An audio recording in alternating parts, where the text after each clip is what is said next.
I want to tell you something, and I need you to really hear it. There's a specific kind of silence that happens when you realize you've been erased from your own family's story. It doesn't arrive with thunder or drama. It doesn't announce itself with the crashing crescendo you might expect.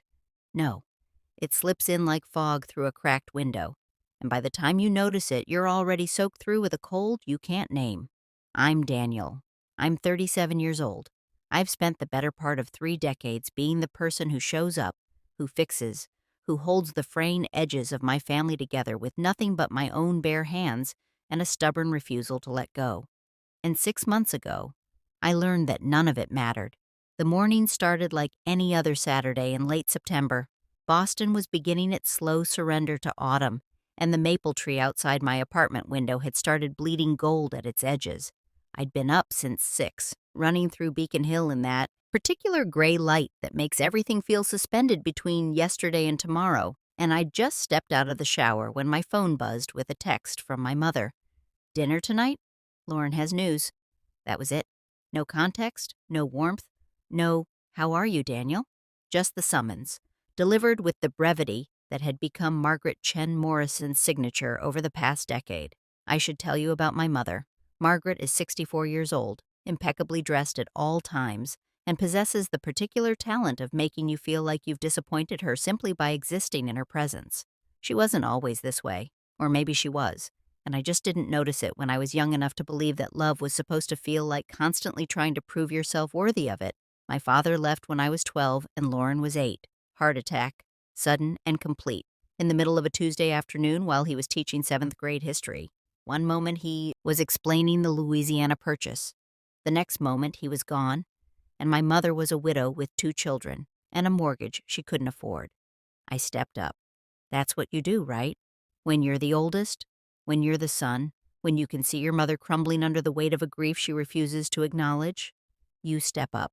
You become the man of the house at 12 years old, even though you don't know what that means, even though you're still afraid of the dark, and you miss your father so much it feels like someone has carved out your chest with a rusty spoon. I got a paper route, then a job bagging groceries. Then I started mowing lawns in the summer and shoveling driveways in the winter. Every dollar I earned went into the family account because that's what you do. That's what I did. Lauren never had to do any of that. Lauren was the baby, the one who needed protecting, the one whose grief was allowed to be visible while mine was expected to be managed quietly, efficiently, like a problem to be solved rather than an emotion to be felt. I'm not telling you this to paint myself as a martyr. I'm telling you this because you need to understand the architecture of a family before you can understand how it collapses. I showed up at my mother's house that evening with a bottle of wine and the vague hope that Lauren's news might be something I could actually celebrate. A promotion, maybe, an engagement. She'd been dating Marcus for 3 years, and despite my reservations about him, there was something in his eyes that never quite reached warmth. I wanted my sister to be happy. The house was the same one I'd grown up in, a modest colonial in Medford that my mother had managed to keep through a combination of my contributions, her own fierce determination, and a second mortgage I'd helped her refinance when I was 22 and working my first real job in financial consulting. I'd offered to help her move somewhere smaller, somewhere without the ghosts of my father in every room, but Margaret had refused. "This is our family home," she'd said in that tone that made it clear the conversation was over. Lauren was already there when I arrived, sitting at the kitchen table with Marcus beside her. She was glowing, that's the only word for it, and Marcus had his hand on her knee in a gesture that was probably meant to look supportive, but came across as possessive. "Daniel?" Lauren jumped up to hug me, and for a moment, I let myself believe that everything was fine. My sister, 4 years younger, with our father's eyes and our mother's stubborn chin. She smelled like the expensive perfume Marcus had given her for her birthday, and her hair was shorter than the last time I'd seen her, styled in a way that made her look older, more sophisticated. "You look good," I said, and I meant it. "I have news." She was practically vibrating with excitement. "We're engaged." She thrust her hand toward me, and there it was, a diamond. So large it looked almost obscene against her slender finger. I felt something twist in my chest, something that might have been joy and might have been warning, but I pushed it down and smiled. Congratulations, I said, pulling her into another hug. I'm happy for you. And I was. I really was. Whatever reservations I had about Marcus, his tendency to talk over Lauren, the way he seemed to view everything as a transaction, the fact that in 3 years I'd never once seen him do anything for anyone without expecting something in return, I wanted my sister to have the life she dreamed of. My mother appeared from the living room, already holding a glass of champagne. "Isn't it wonderful?" she said, and her face was softer than I'd seen it in years. My baby girl, getting married. We toasted. We ate the dinner my mother had prepared, her signature pot roast, the one she only made for special occasions. We talked about venues and dates and color schemes, and I listened with the attentiveness I'd cultivated over decades of family gatherings, asking the right questions, making the right comments, being exactly what everyone needed me to be. It was nearly 10 o'clock when Lauren finally turned to me with what I now recognize as the expression of someone who has been putting off an unpleasant task. "So, Danny," she said, using the childhood nickname I'd asked her to stop using years ago. "About the wedding. What about it?" "Well, we've been going over the guest list, and—" She glanced at Marcus, who gave her an almost imperceptible nod. "We've had to make some cuts." The word cuts landed in my chest like a stone. "Cuts? The venue only holds 300 people," Marcus said smoothly, as if this explained everything. "And between Lauren's friends, my colleagues, our extended families, we've had to be strategic." I looked at my sister. "What are you saying, Lauren?" She couldn't meet my eyes. "We're not going to be able to have you in the wedding party, Danny. And, well, with the numbers being what they are, you're not inviting me." It wasn't a question. I could feel the truth of it settling into my bones even as I spoke the words, even as my mother studied her champagne glass with sudden intense interest, even as Marcus wore his small, satisfied smile. "It's not that we don't want you there," Lauren said quickly. "It's just 300 people," I said, "and I'm not one of them." "Danny, don't be dramatic." My mother's voice had that edge to it, the one she used when she wanted to end a conversation. "It's just a wedding. It's one day. Lauren has so many friends, and Marcus's firm has expectations. His firm." I looked at Marcus, really looked at him for the first time all evening. "Your colleagues are more important than your fiancé's only brother." "It's not about importance," Marcus said, in the tone of someone explaining something obvious to a slow child. "It's about optics, appearances. Lauren understands." I turned to my sister. "Do you? Do you understand? And here's the thing. Here's the moment that will live in my memory until the day I die." Lauren looked at me, and I saw the calculation in her eyes. I saw her weigh our entire history against Marcus's approval, against my mother's passive complicity, against the path of least resistance. "I'm sorry, Danny," she said. "It's just how it has to be." I drove home that night in a fog. The wine I'd brought sat unopened on my mother's counter. I'd forgotten it, or maybe I'd subconsciously refused to leave anything of myself in that house. My apartment was dark when I returned, and I sat in the darkness for a long time, turning the evening over in my mind like a stone in my palm. 25 years of sacrifice. 25 years of being the one who showed up, who fixed, who gave and gave and gave, until there was nothing left to give. And now I learned that I wasn't even worth a seat at my sister's wedding. If you've ever been erased by the people who were supposed to love you unconditionally, you know the particular flavor of this grief. It's not the sharp, clean pain of a sudden loss. It's more like realizing that the foundation you've built your entire life on was made of sand all along, that every sacrifice you made, every piece of yourself you gave away, was absorbed without acknowledgement and forgotten without gratitude. I picked up my phone and scrolled through my photos. There I was, at Lauren's college graduation, standing off to the side while she posed with our mother. There I was at her first apartment, helping her move boxes while Marcus supervised from the couch. There I was at every birthday, every holiday, every moment that mattered, always present, always giving, always invisible. The next morning, I started making calls. The first call was to my therapist. Dr. Anita Okonkwo had been helping me untangle the knots of my family dynamics for 3 years. And when I told her what had happened, she was quiet for a long moment. "How do you feel?" she asked finally. "Empty," I said. "And relieved? Is that wrong?" "There's no wrong way to feel, Daniel. Tell me about the relief." I thought about it. It's like I've been waiting for this, not consciously, but some part of me has always known that I was disposable to them. And now that they've actually disposed of me, I don't have to keep pretending otherwise. "What do you want to do now?" That was the question, wasn't it?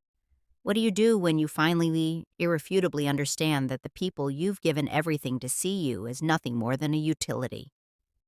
"I want to stop," I said. "I want to stop being the one who fixes things. I want to see what happens when I'm not there to hold it all together." Dr. Okonkwo was quiet again. "That's a significant shift, Daniel. Are you sure you're ready for what that might mean?" "No," I admitted, "but I think I need to find out. Over the next few weeks, I did something I'd never done before. I stepped back. When my mother called to ask if I could help her with her taxes, a task I'd been doing for 15 years, I told her I was busy. When Lauren texted asking if I could look over some contracts for her new business venture, I didn't respond. When my aunt called to catch up in a way that always ended with her asking for a favor, I let it go to voicemail. It was harder than I expected. The guilt was like a physical weight pressing down on my chest every time I said no, every time I chose myself over the endless demands of people who had never once chosen me. But I kept going because Dr. Okonkwo had helped me understand something crucial. You can't pour from an empty cup, and mine had been empty for a very long time. Meanwhile, Lauren's wedding preparations continued without me. I learned about them secondhand through social media posts, through the family group chat I'd been inexplicably left in despite not being invited to the actual event, through the occasional update from my cousin Maya, who is the only member of my extended family who seemed to notice that something was wrong. "Are you okay?" Maya asked during one of our phone calls. "I heard about the guest list thing. It's not right, Daniel." "I'm fine," I said. And for the first time in years, it wasn't entirely a lie. The wedding was scheduled for late March, a spring affair at the Kensington Estate, a sprawling venue in the Berkshires that could accommodate up to 500 guests. I knew this because Lauren had posted about it extensively, complete with photos of the grand ballroom, the manicured gardens, the private suites where she and her bridesmaids would get ready. 500 guests. 300 had been the excuse. 300 was the number that had made me too expensive to include. I kept screenshots of those posts, not because I wanted to confront anyone with them. I was past the point of wanting confrontation, but because I needed the reminder. I needed to see, in black and white, the evidence of my own erasure. In early February, I made a decision. If my family could celebrate without me, I could certainly find something better to do with my weekend. I booked a suite at the Coral Palm Resort in Turks and Caicos, 5 nights of oceanfront luxury, starting the Thursday before the wedding and ending the Tuesday after. I upgraded to the premium package with the private beach access and the butler service. I arranged for spa treatments and sunset sailing excursions and a private chef experience that cost more than my first car. I didn't tell anyone, not my mother, not Lauren, not even Maya. This was for me, and me alone. The weeks leading up to the wedding were an exercise in observation. I watched as the family group chat filled with excited messages about dress fittings and menu tastings and rehearsal dinner logistics. I watched as my mother posted photos of herself and Lauren at the bridal shop, their matching smiles failing to hide the absence in the frame. I watched as Marcus's family, a sprawling network of wealthy New Englanders with old money and older prejudices, was welcomed into the fold while I was quietly pushed out. And I said nothing. I did nothing. I simply watched and waited and planned my escape. The Tuesday before the wedding, I finished my last project at work and handed off my responsibilities to my colleagues. The Wednesday, I packed a single carry-on bag with lightweight clothes and sunscreen. The Thursday morning, I was on a plane to the Caribbean while my family prepared for a celebration I was never meant to witness. The Coral Palm Resort was everything the website had promised And more. My suite was on the top floor of the main building, with floor-to-ceiling windows that opened onto a private terrace overlooking Grace Bay. The water was that impossible shade of turquoise that you think must be photoshopped until you see it with your own eyes. And the sand was so white it hurt to look at directly in the afternoon sun. I stood on that terrace for a long time after I arrived, letting the salt breeze wash over me, feeling something in my chest begin to loosen for the first time in months, years, maybe. Mr. Morrison, a soft voice behind me. I turned to find a young woman in the resort's crisp white uniform, holding a silver tray with a champagne flute and a small plate of fresh fruit. "Welcome to the Coral Palm. I'm Elena, your personal concierge during your stay. Is there anything I can bring you?" I took the champagne. It was cold and perfect, and I drank half of it before answering. "Just peace and quiet, Elena. That's all I want." She smiled as if she heard this request often. "You've come to the right place, sir." The first day, I did nothing. And I mean that literally. I lay on a lounger by the private pool. I ate when food was brought to me. I swam in water so clear I could see schools of tiny silver fish darting around my ankles, and I didn't think about anything at all. It was harder than it sounds. My brain kept trying to drift back to Boston, to the wedding preparations happening without me, to the dozens of tasks I'd normally be managing for my family. But every time those thoughts surfaced, I let them go, watched them float away like clouds across the impossible blue sky. By sunset, I felt like a different person, lighter, somehow, quieter inside. I took a photo from my terrace, the sun melting into the horizon, painting the sky in shades of coral and gold, and posted it to Instagram without a caption, just the image, speaking for itself. The likes started rolling in immediately. Comments from friends, colleagues, acquaintances. Beautiful. Where is this? Lucky you. And then, about an hour later, a text from my cousin Maya. "Holy shit, is that Turks and Caicos? Aren't you supposed to be at Lauren's wedding this weekend?" I smiled at my phone and didn't respond.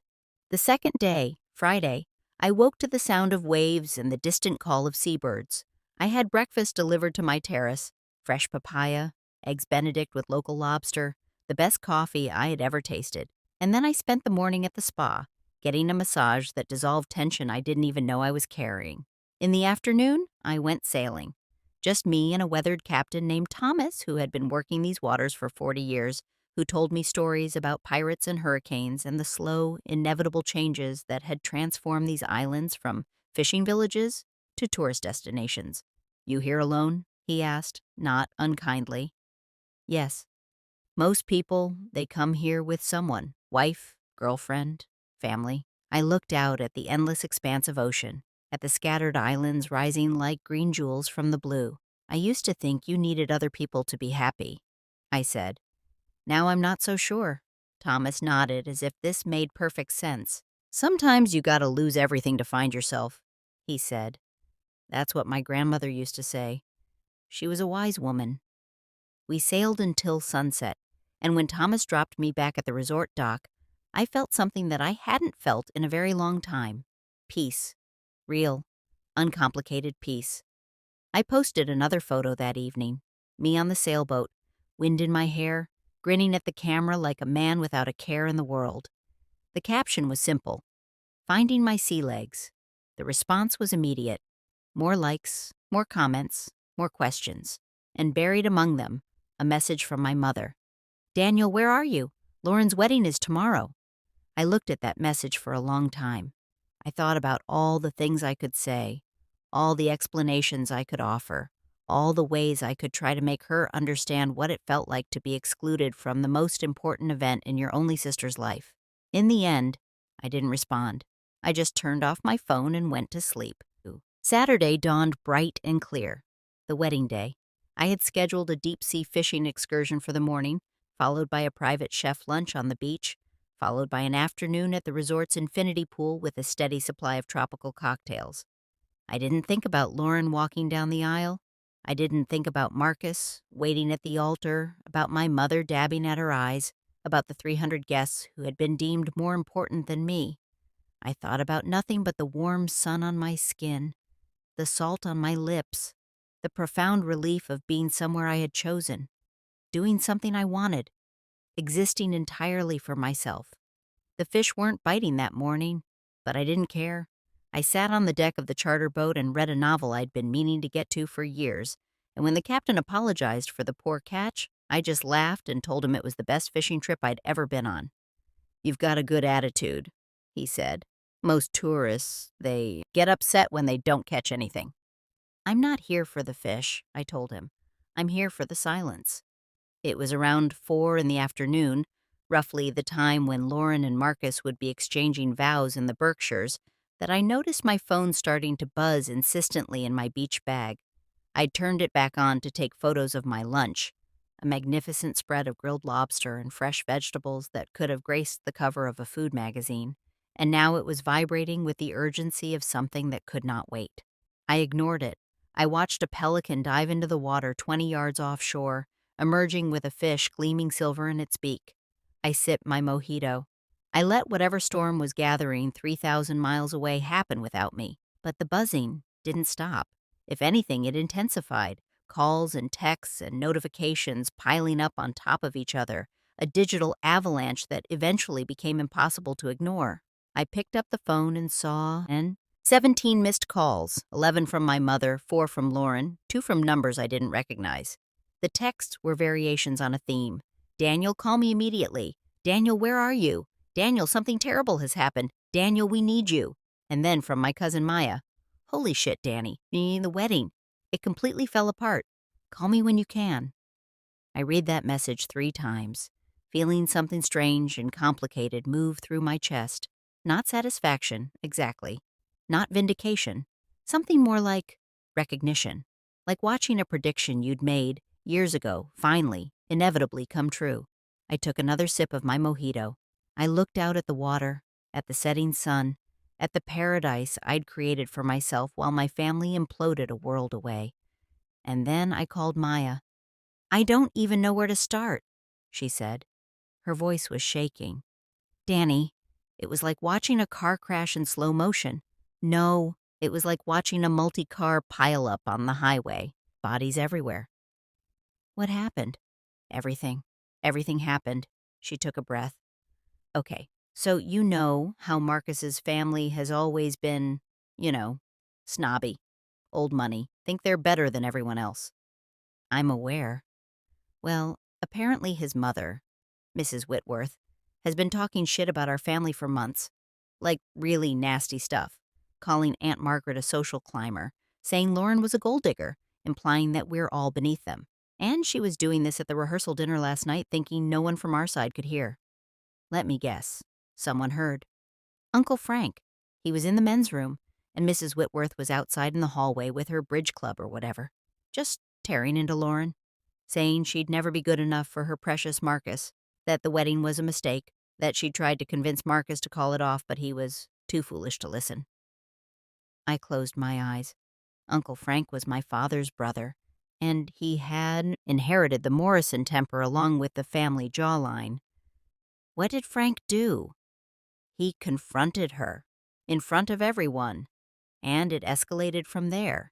By the time the rehearsal dinner ended, half the family wasn't speaking to each other, and Marcus's mother was threatening to pull her funding for the wedding. But the wedding still happened? Oh, it started. Maya laughed, but there was no humor in it. It started beautifully, actually. Lauren looked gorgeous. The venue was stunning. Everything seemed like it might actually be okay. And then? And then Marcus's best man, his brother Tyler, gave his toast. I felt a chill despite the tropical warmth. What did he say? He made a joke.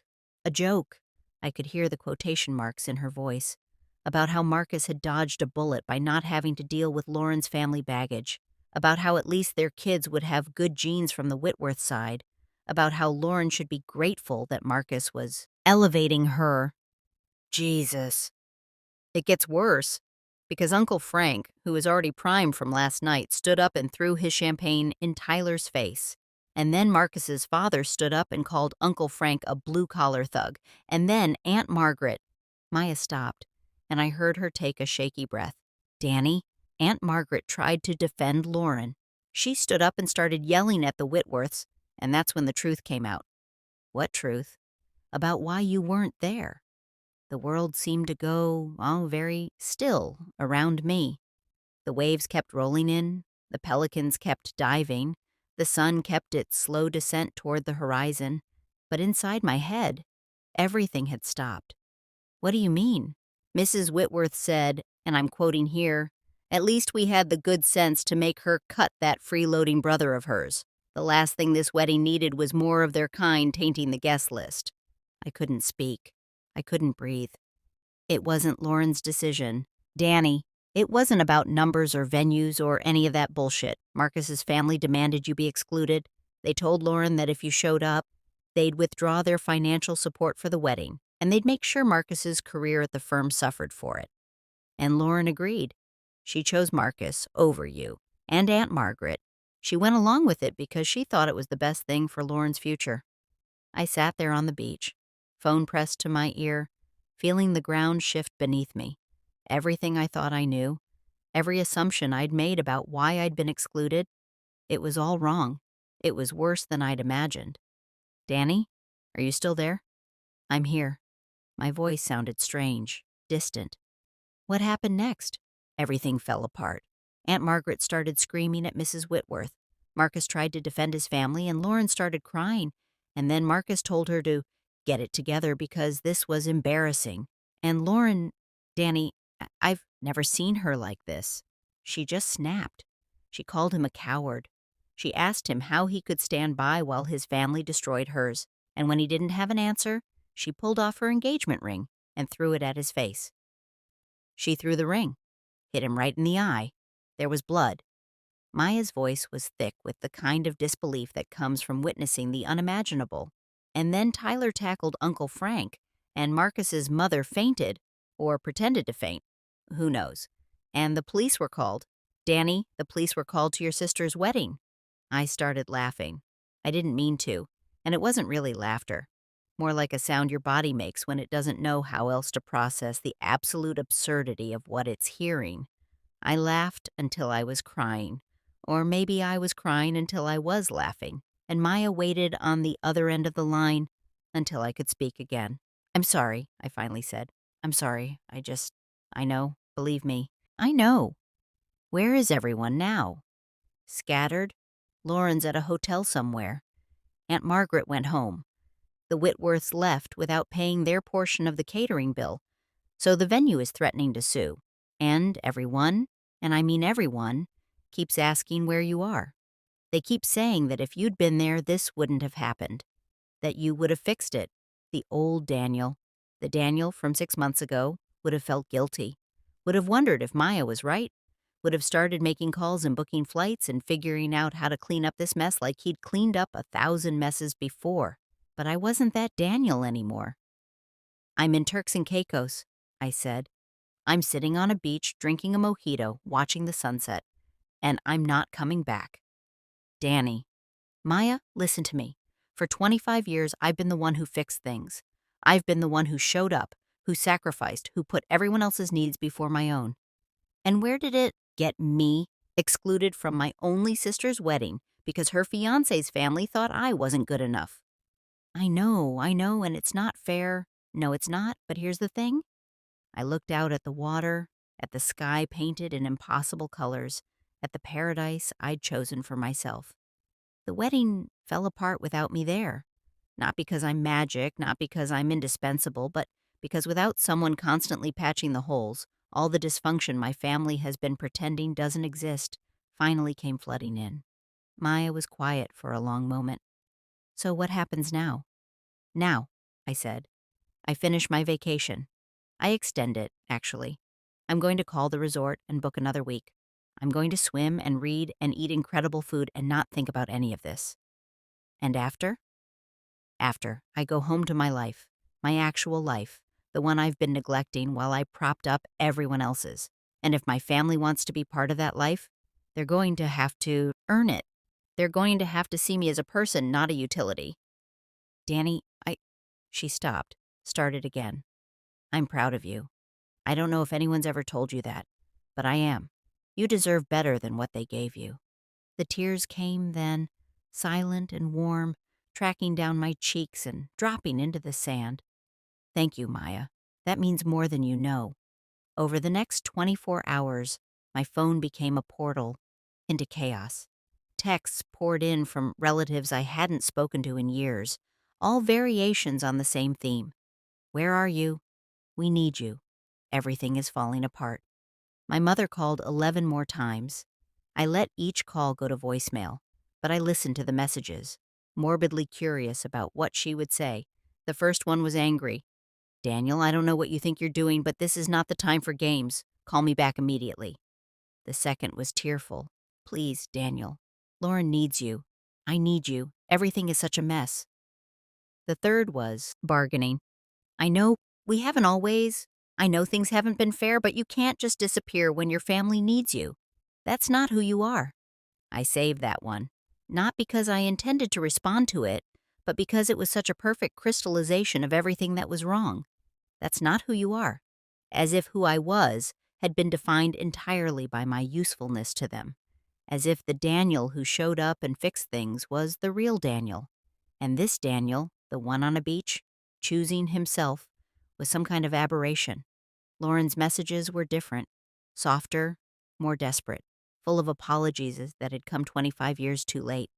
"Danny, please. I know I should have fought harder. I know I chose wrong. I'm so sorry. I don't know how to make this right, but I want to try. Please don't abandon me like this. You're my brother. You're the only family I have left." That last one almost broke me. Almost. Because some part of me still loved my sister, still remembered the little girl who used to crawl into my bed during thunderstorms, who used to ask me to check under her bed for monsters, who used to look at me like I was the most important person in the world. But that little girl had grown into a woman who had sold me out for a diamond ring and a fancy wedding. She'd made her choice, and now she was living with the consequences. I typed a response, deleted it. Typed another, deleted that too. Finally, I settled on something simple. "I'm taking care of myself right now. I need you to respect that." Then I silenced my phone and went to dinner. The resort's restaurant was called The Blue, and it was exactly what you'd expect from a place that charged $400 a night for a room. White tablecloths, crystal glasses, a menu that changed daily based on what the local fishermen brought in. I sat at a table overlooking the water, ordered a bottle of wine I couldn't have afforded a year ago. My career had been doing well. I just never spent money on myself. And settled in for an evening of exquisite solitude. The waiter brought a complimentary appetizer, some kind of ceviche with mango and avocado, and I was just about to take my first bite when I felt a presence at my shoulder. "Mr. Morrison, I'm so sorry to disturb you, but there's a gentleman at reception asking for you. He says it's urgent." My heart stopped. A gentleman? He gave his name as Marcus Whitworth. The world tilted. Marcus was here, in Turks and Caicos, at my resort. "Tell him I'm not available," I said, my voice steady despite the adrenaline flooding my system. "Of course, sir." But even as the waiter walked away, I knew Marcus wouldn't be so easily dismissed. This was a man who had grown up getting everything he wanted, who had been raised to believe that obstacles were merely inconveniences to be overcome through money or connections or sheer force of will. Sure enough, 5 minutes later, Marcus Whitworth appeared at my table. He looked terrible. His usually long hair was disheveled, his expensive shirt was wrinkled, and there was a small bandage over his right eye where Lauren's ring had presumably made contact. But what struck me most was his expression, a toxic cocktail of desperation and entitlement that set my teeth on edge. "Daniel, we need to talk." I didn't stand. Didn't offer him a seat. Just took a sip of my wine and regarded him with the cool detachment I'd been practicing for months. "No," I said. "We don't. You don't understand. This whole situation, it's gotten completely out of hand. Lauren is devastated. Your mother is threatening to sue my family, and the venue is holding my parents responsible for the bill because they technically never signed the contract, which means it's not my problem." Marcus's face reddened. "Listen, I know we got off on the wrong foot." "Got off on the wrong foot?" I set down my wine glass. "Your family demanded I be excluded from my sister's wedding. They called us their kind. They made Lauren choose between her family and her social ambitions, and she chose you. And now you're here, in my vacation, asking me to clean up the mess? It wasn't personal, Daniel. It was just politics. You know how these things work. Actually, I don't. Because where I come from, family is family. You don't throw people away because they're inconvenient. Marcus opened his mouth to respond, but I held up a hand. Here's what's going to happen. You're going to leave this restaurant. You're going to get on a plane back to Boston. And you're going to figure out your own problems without my help. Because I'm done being the person who fixes things for people who don't value me. Daniel, I'm also going to tell you something that you probably don't want to hear, but you need to hear anyway. I leaned forward, making sure he could see every ounce of conviction in my eyes. You don't deserve my sister. You never did. And if she's smart, she'll realize that this wedding falling apart was the best thing that ever happened to her. Marcus stared at me, and I watched something shift behind his eyes. A calculation. A reassessment. He was seeing, perhaps for the first time, the Daniel who existed beneath the accommodating surface. The Daniel who had been quietly building strength while everyone assumed he was just building their comfort. This isn't over, he said finally. For me, it was over 6 months ago. He left. I finished my wine, ordered dessert, and watched the stars emerge over the Caribbean Sea. The next morning, I extended my reservation for another 7 days. The concierge, Elena, didn't ask questions. She just smiled and said she'd arrange for the same suite, the same butler service, the same access to paradise. Will you be needing anything else, Mr. Morrison? I thought about it. Actually, yes. I'd like to book a diving certification course. I've always wanted to learn, but I never had the time. Consider it done. And just like that, my escape extended into something more. A reclamation. All those things I'd put off while I was busy being useful to everyone else, the hobbies I'd neglected, the experiences I'd denied myself, the simple pleasures I'd sacrificed on the altar of family obligation, I started claiming them, one by one. I learned to dive that week, descending into a world of coral cathedrals and fish that moved like living rainbows. I took a cooking class with a local chef, learning to prepare conch salad and johnny cake and all the dishes that had sustained these islands for generations. I spent an entire afternoon just walking the beach, collecting shells and sea glass, building a collection of beautiful things that belonged only to me. And every day, the messages from Boston continued. My phone had become a chronicle of my family's disintegration, and against my better judgment, I found myself reading each update with a kind of detached fascination. My mother had apparently had a complete breakdown 3 days after the wedding. She'd called every relative in her phone book, sobbing about how everything had gone wrong, how Lauren had ruined her life by throwing away her future, how Daniel had abandoned them in their hour of need. Lauren had checked into a hotel and wasn't speaking to anyone. She'd posted a single cryptic message on social media. Sometimes the breaking is the making, and then gone silent. The Whitworths were threatening legal action against anyone and everyone. The venue for not providing adequate security, Uncle Frank for assault, my mother for defamation. Their lawyers had sent a cease and desist letter that my mother had reportedly torn up in a fit of rage. And through it all, like a refrain in a song no one wanted to sing, the same question kept surfacing. Where is Daniel? Why isn't Daniel fixing this? It was Maya who finally told me the full story of what had happened in the days after the wedding. She called on my 8th day in Turks and Caicos while I was sitting on my terrace watching the sunset, and she spoke for almost an hour without stopping. They held a family meeting, she said, at Aunt Margaret's house. Everyone was there. Uncle Frank, Aunt Patricia, all the cousins, and they spent the entire time talking about you. Talking about me? Blaming you, Danny, for not being there, for not stopping the fight before it started, for not, I don't know, magically appearing and solving everyone's problems like you always did. I felt the old guilt stirring, and I pushed it back down. That's insane. I know. I told them that. I said, he wasn't even invited. You all cut him out, and now you're blaming him for not showing up? And they just didn't get it. They literally couldn't understand why you weren't there. It was like the concept of consequences didn't apply to them.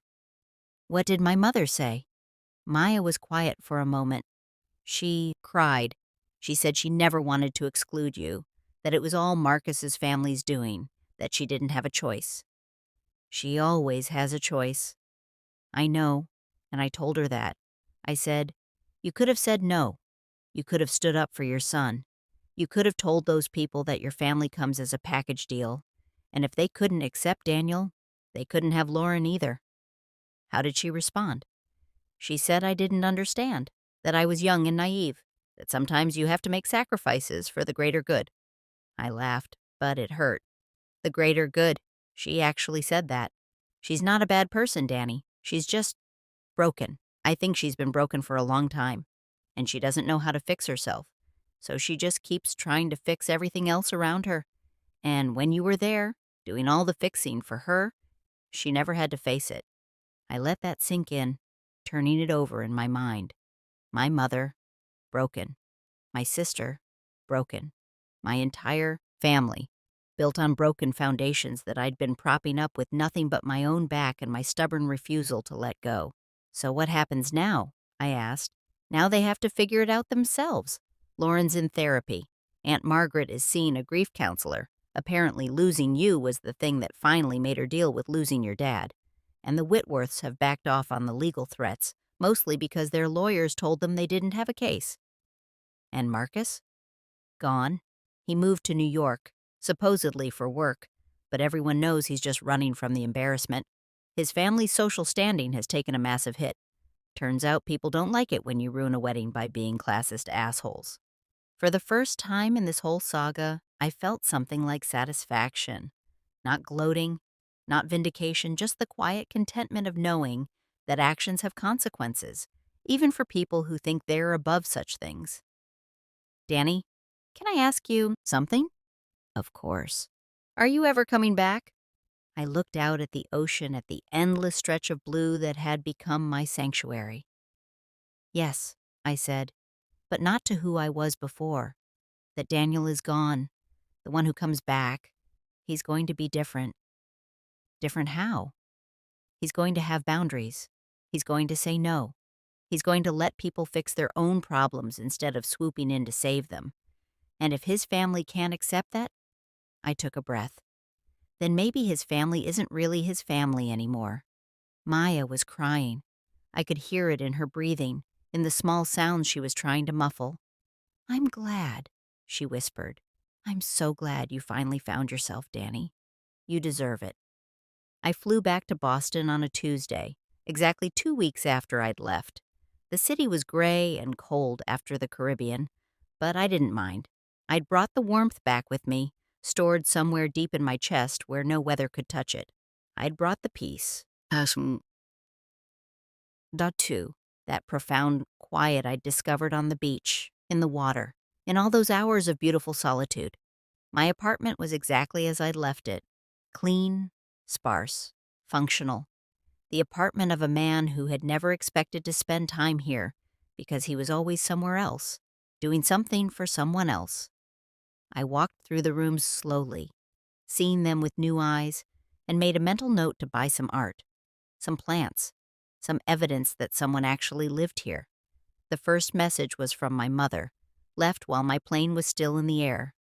Daniel, I heard you're coming back. We need to talk. Please call me. I didn't call. Instead, I went to the grocery store and bought food I actually wanted to eat. I went to a bookstore and spent 2 hours browsing, buying 3 novels and a book about Caribbean cooking. I went to my favorite coffee shop and sat by the window drinking a latte and watching the world go by, existing in my own life for the first time in decades. It was there, in that coffee shop, that Lauren found me. She looked nothing like the glowing bride-to-be I'd seen 6 months ago. She was thinner, paler, with dark circles under her eyes that suggested she hadn't been sleeping well. Her hair was pulled back in a simple ponytail, and she was wearing jeans and an old sweater I recognized from her college days. Danny, she said, please, just give me 5 minutes. I should have said no. I should have gotten up and walked away, maintaining the boundaries I'd promised myself I would keep. But this was my sister, my only sibling, the little girl who used to believe I could protect her from anything. 5 minutes, I said. She sat across from me, her hands wrapped around a cup of tea like she was trying to absorb its warmth. For a long moment she didn't speak, just looked at me with those familiar eyes, so like our father's, so full of everything she couldn't say. I'm sorry, her voice cracked. I know that's not enough. I know words don't fix anything, but I need you to know that I'm sorry. For all of it. Tell me what you're sorry for. I'm sorry for not inviting you to the wedding. I'm sorry for choosing Marcus over you. I'm sorry for every time I took you for granted, for every sacrifice you made that I never acknowledged, for treating you like you were just there, like you were a resource to be used instead of a person to be loved. The tears were streaming down her face now, but she didn't wipe them away. She let them fall, let me see the full weight of her grief. I've been in therapy, she continued, twice a week since the wedding, and I've been learning things about myself, about our family, about the patterns we've all been stuck in since Dad died. Did you know that I don't have a single memory of you crying at his funeral? Everyone else was sobbing, but you were just standing there, holding my hand, keeping it together. You were 12 years old, Danny. You were a child, and you were already taking care of everyone else. Someone had to. No, she shook her head fiercely. That's the thing. No one had to. That's what I've been learning. We put that on you, Mom and me. We put the weight of the whole family on a 12-year-old's shoulders because we were too lost in our own grief to carry it ourselves. And you just accepted it. You became the strong one because no one gave you permission to be anything else. I felt something crack inside me, something I'd been holding together for a very long time, not breaking, not shattering, just finally loosening, finally breathing. I'm so angry at myself, Lauren said, for what I did to you with the wedding, for letting Marcus's family dictate who was worthy of being there. But more than that, I'm angry at all of it. The lifetime of taking you for granted, at never once asking what you needed, what you wanted, what would make you happy. Lauren, let me finish, please. She took a shaky breath. When the wedding fell apart, when everything went to hell, all anyone could talk about was how you would have fixed it, how you would have calmed everyone down, smoothed everything over, made it all okay. And I realized that's all we ever saw you as, the fixer, the one who cleans up everyone's messes. Not a brother, not a son, not a person with his own life and needs and dreams, just the utility. She reached across the table and took my hand, and her fingers were cold against my skin. I don't want to lose you, Danny. I know I might have already lost you, and if that's the case, I understand. But if there's any chance at all, that you might let me try to be a real sister to you, I want to take it. I want to know who you are when you're not saving everyone else. I want to learn how to be in your life without taking from it. I looked at my sister, at this woman I'd spent my whole life protecting, and I felt something shift. Not forgiveness, that would take time, maybe years, maybe forever, but something else. Recognition, maybe, or hope. I can't go back to the way things were, I said. I won't be the person who fixes everything anymore. I won't sacrifice myself for people who don't see me. I know. I don't want you to. And I need you to understand that I'm going to say no sometimes. I'm going to choose myself. I'm going to have boundaries, and they're not going to be negotiable. I understand. Do you? Because it's easy to say that now, when you're feeling guilty and everything is raw. But 3 months from now? 6 months from now? When things have calmed down and you need something? What happens then? Lauren held my gaze steadily. Then I remember this moment. I remember what I put you through, what we all put you through. And I find another way. Because losing you completely would be worse than any inconvenience of figuring things out myself. I didn't say anything. I just sat there, holding my sister's hand, feeling the complicated weight of family, all its broken pieces, all its impossible hopes. I don't know if I can trust you yet, I said finally. I don't know if I can trust any of you, but I'm willing to try. Slowly.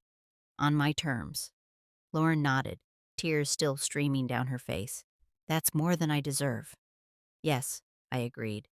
It is. My mother was harder. She came to my apartment 3 days after my return, unannounced as always, with a casserole dish in her hands and a determined expression on her face. "Daniel, we need to talk." I let her in because old habits die hard and because I decided to give everyone one chance to show me who they really were. She set the casserole on my counter, her famous lasagna, the one she used to make for special occasions, and then turned to face me, with all the gravity of a woman about to deliver a verdict. "I've had a lot of time to think," she said, "about the wedding, about everything, and I want you to know that I understand why you're upset." "Do you? You felt excluded, hurt, like we didn't value you." She said it like she was reciting from a script, like she'd rehearsed these words in front of a mirror. "And I want you to know that wasn't our intention. The guest list was complicated, and— Mom!" I held up a hand. "Stop." She stopped, her mouth still half open, surprise flickering across her face. "I'm not going to stand here and listen to you explain away what happened.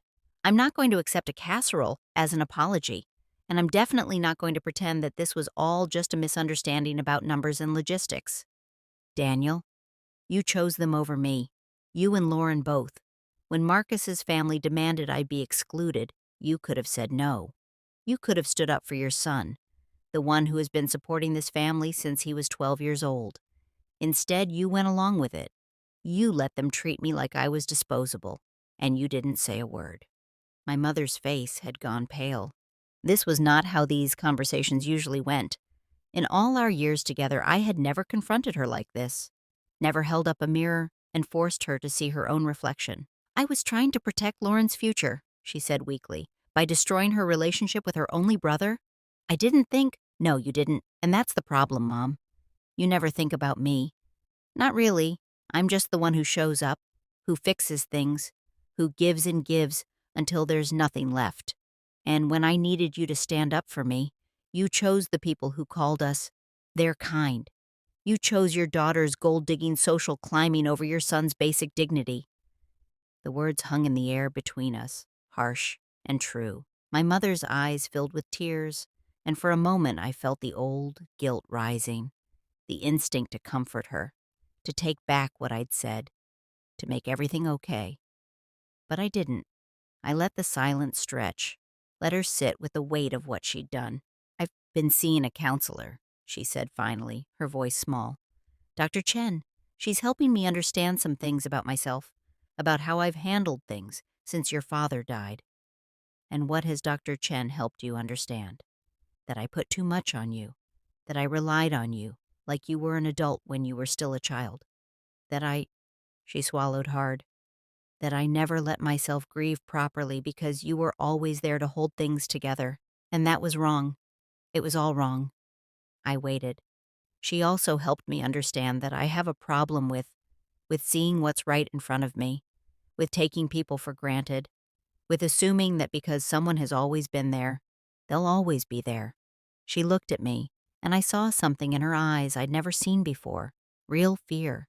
Not the performative anxiety she used to get her way, but genuine terror of losing something precious.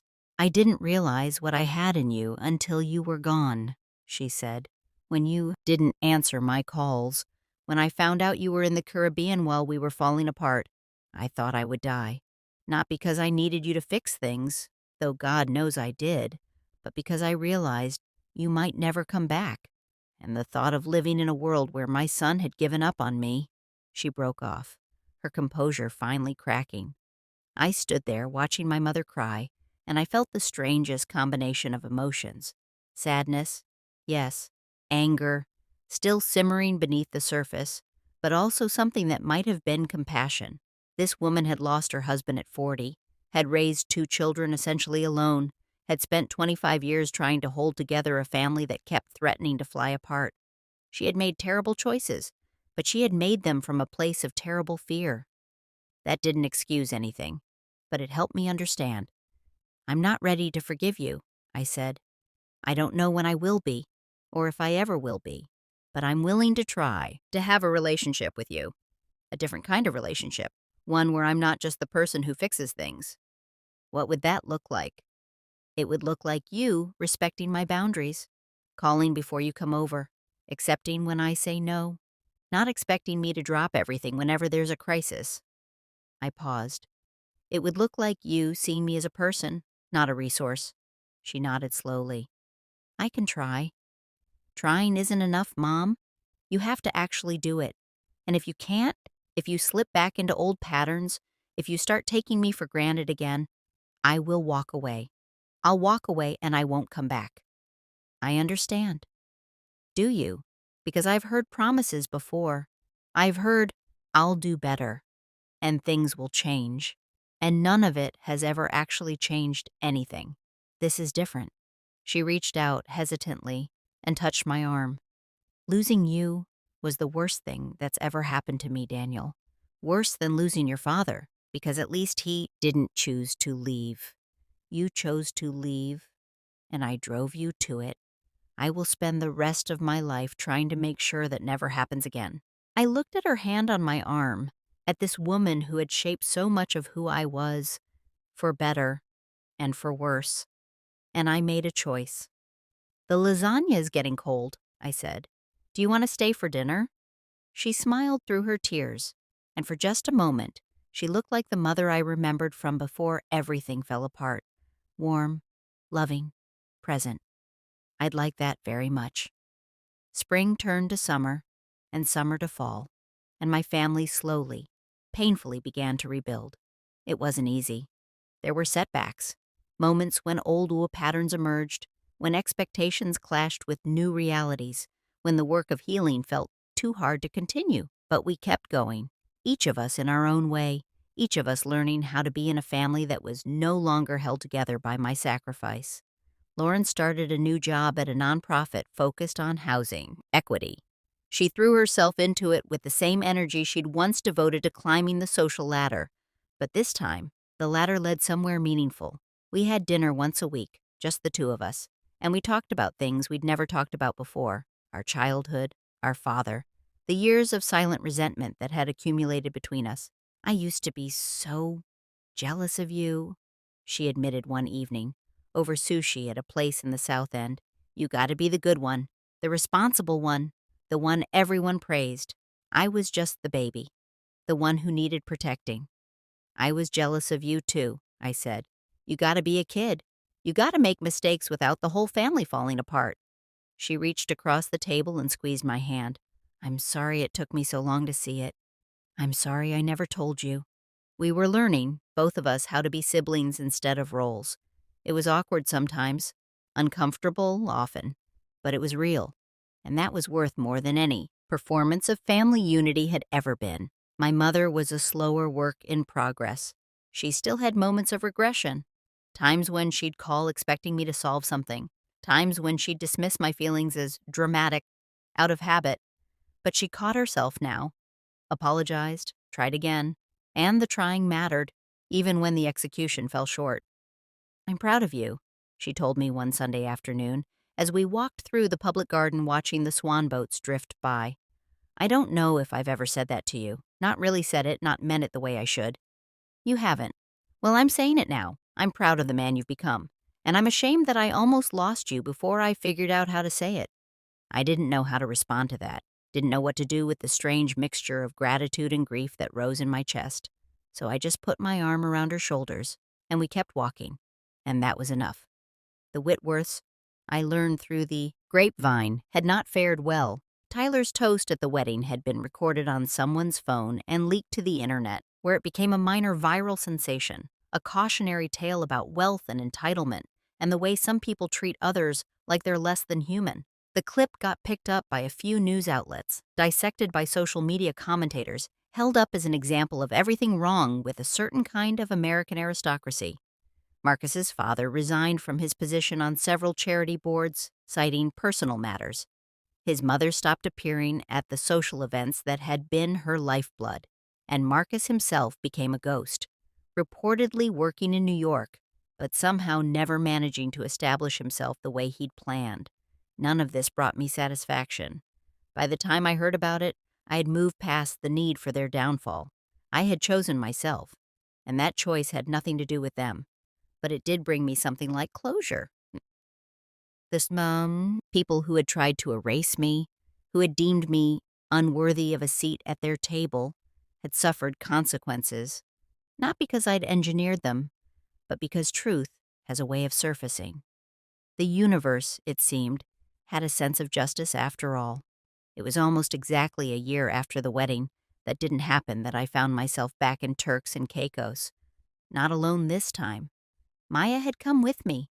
My cousin, my ally, the one person who had seen everything and never judged. We'd booked adjoining rooms at the Coral Palm, and we spent a week doing nothing at all. Swimming, reading, eating too much, staying up late to watch the stars. "You're different," she said one evening, as we sat on my terrace with glasses of wine, watching the sunset paint the sky. Different how? I don't know. Lighter, maybe. Like you're actually living inside your own skin instead of just going through the motions. I thought about that. A year ago, I'd been a man defined by his utility to others, by his reliability, his selflessness, his willingness to disappear into service. Now, I was, what? Still reliable, maybe, but on my own terms.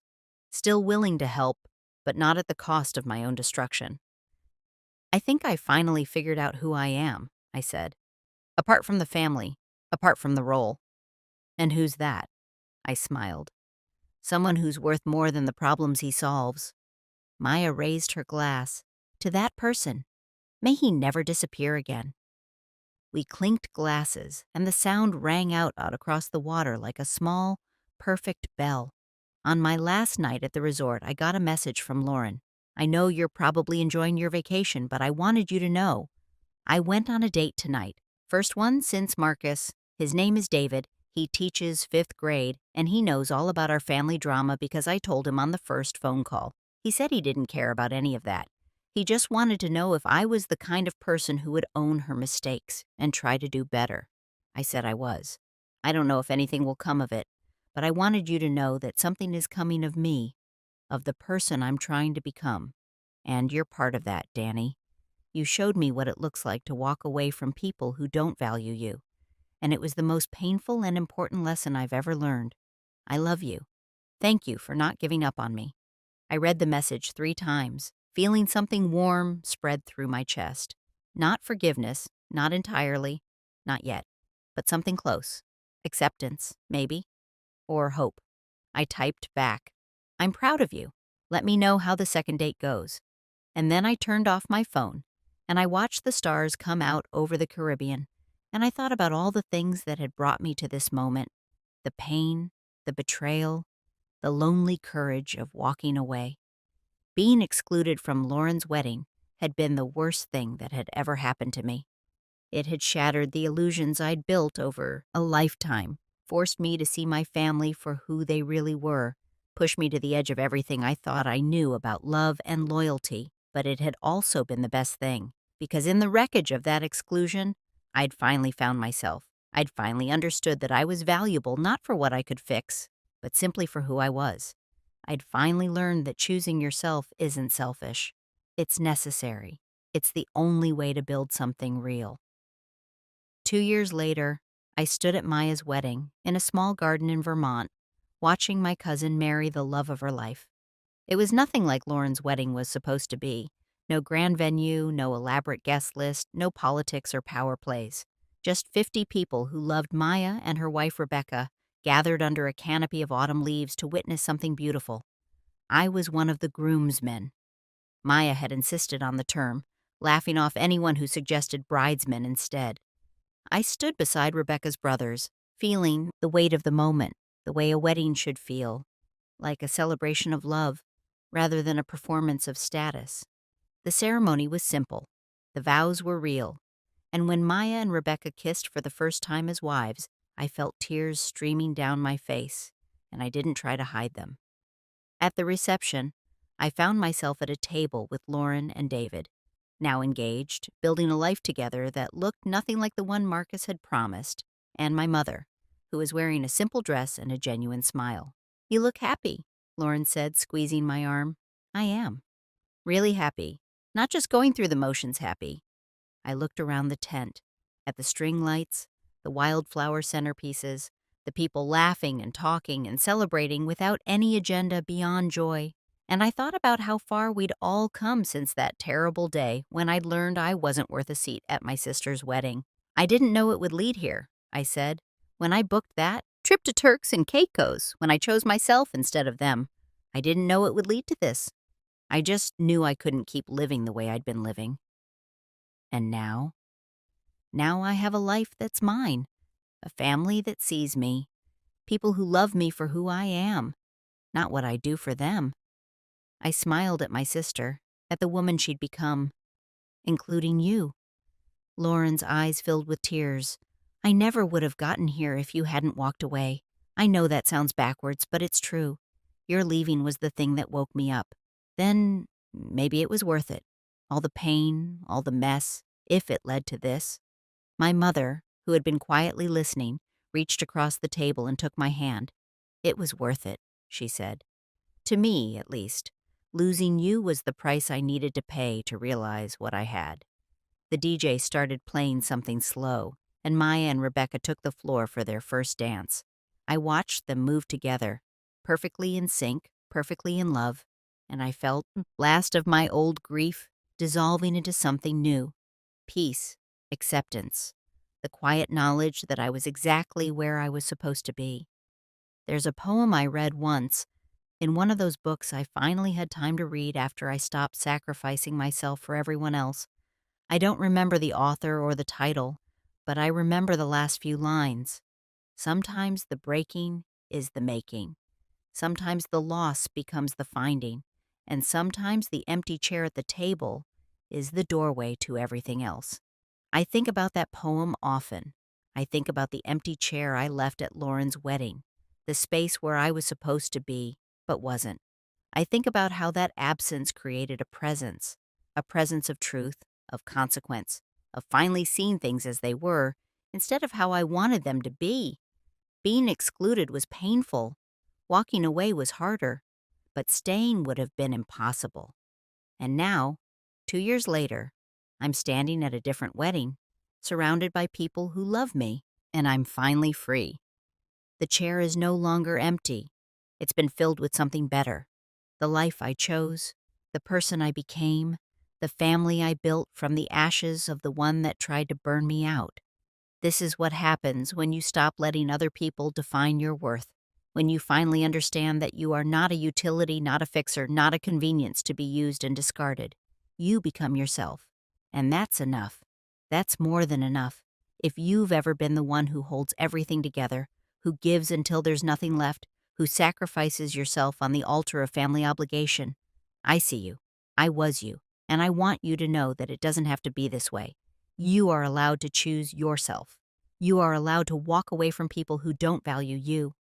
You are allowed to find your own paradise, especially if, it means leaving behind the people who never deserved you in the first place. The breaking can be the making. The empty chair can be the doorway.